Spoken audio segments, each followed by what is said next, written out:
Imagine what Earth looked like before humans came to the picture. It probably looked something like this. It's big, beautiful, and green. Now picture what it looks like right now with humans and civilization. Not that great, right? But now picture it in the future as one giant landfill. It would probably look something like this. This picture right here, where it's brown and not too great looking. It's probably full of trash. So that last image is the near future of our planet if we don't start taking control of our polluting behaviors. Today, I'm going to make you aware of the problem, which is the increasing amount of plastic waste and how it affects the environment and the health of humanity and the planet. I'm going to prove that this can be solved through community and government change. This is going to affect everybody if we don't do something about it. It's important to me because I personally made changes in my life after seeing the effect that plastic waste has on the planet, and I've also done a lot of research on it. But this is something that the whole world should be participating in. So overall, I will be proving that plastic waste is a problem. I'll provide solutions to plastic pollution. I will prove that this is going to work based on other countries and what they've done. And I'm going to show you how it's going to benefit you. And lastly, I'll prove there's a way that you can help and end plastic waste. So now that you have an overview, let's get into the problem. Our current waste management is unsustainable. Waste is increasing in oceans and landfills every day, and this affects the health of the planet. According to Sarah Call-Morgan, 4.8 to 12.7 million metric tons of plastic enter the ocean annually. And if the waste management practices keep going unchecked like this, it could rise to 155 million metric tons by 2025. According to Andrew Forrest, almost 6 billion tons of plastic, approximately 91%, has remained in our air, land, and water.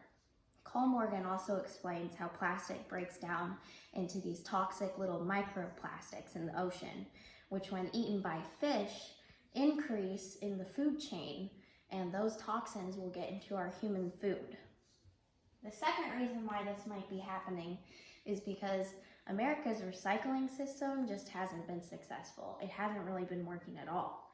According to Deirdre Blankfield, between 75% and 85% of our nation's waste still goes into landfills.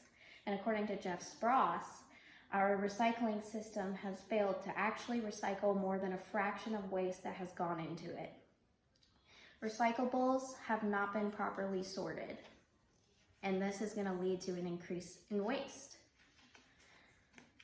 My third reason of why this is happening is because our government and our nation as a whole just isn't doing enough to combat this issue. According to the Times editorial board, other countries have made significant changes to reduce plastic pollution, and America is far behind. The European Union announced their own plan to significantly decrease plastic waste, including adopting a possible plastic tax in a direct response to news that China, who is the largest importer of plastic recyclable material, was no longer accepting foreign garbage. So now that you know about the problem, let's talk about the solution. There are several policies and solutions, including putting pressure on manufacturers and lawmakers to upgrade waste sorting machines, putting plastic taxes and plastic landfill taxes, decreasing jobs in single-use plastic production, upgrading recycling regulations, and you can play your own part in reducing single-use plastic. Many other countries have adopted changes and made a difference in plastic pollution. To prove that this works, an example, according to Jeff Spross, South Korea has a national bin system with 4 categories, all color-coded and easily recognizable, so citizens can easily put recyclable waste in the correct place. This is a picture of the South Korea recycling bins. If you're worried that cutting jobs in plastic would increase unemployment, don't worry, because according to the Times editorial board, cutting jobs on disposable plastic production lines doesn't automatically translate into fewer people employed. If the door closes on polystyrene takeout containers, for example, it'll open for cardboard and other biodegradable alternatives. So now that you know that there's a solution, I'm going to tell you how it's going to benefit you. Reducing plastic waste is going to save aquatic life and oceans because according to the Times editorial board, knowing every piece of plastic manufactured on Earth is still with us and that if we don't cut back now, there will be even more plastic in the ocean than there will be fish, and that's scary. Using more recyclables will also decrease the pollution in our air. According to Andrew Forrest, a circular plastic economy would also significantly reduce carbon emissions created through new plastic production. And lastly, according to Jeff Spross, upgrading recycling systems only makes recycling more user-friendly than it already is now.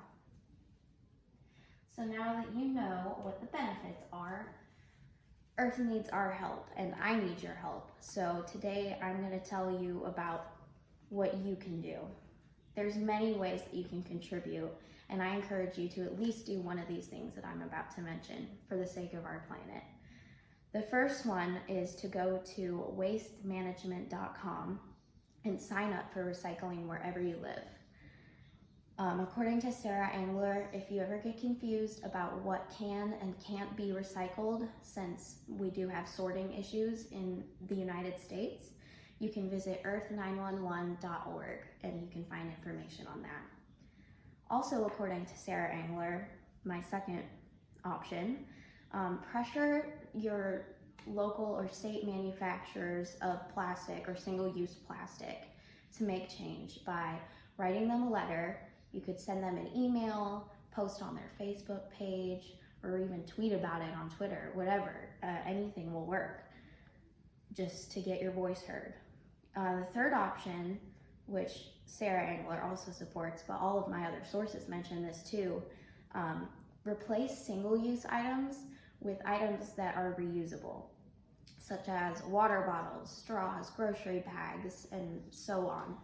I personally have this awesome 64-ounce reusable water bottle that I use every day, and I no longer use plastic water bottles. My last option for you is to buy in bulk.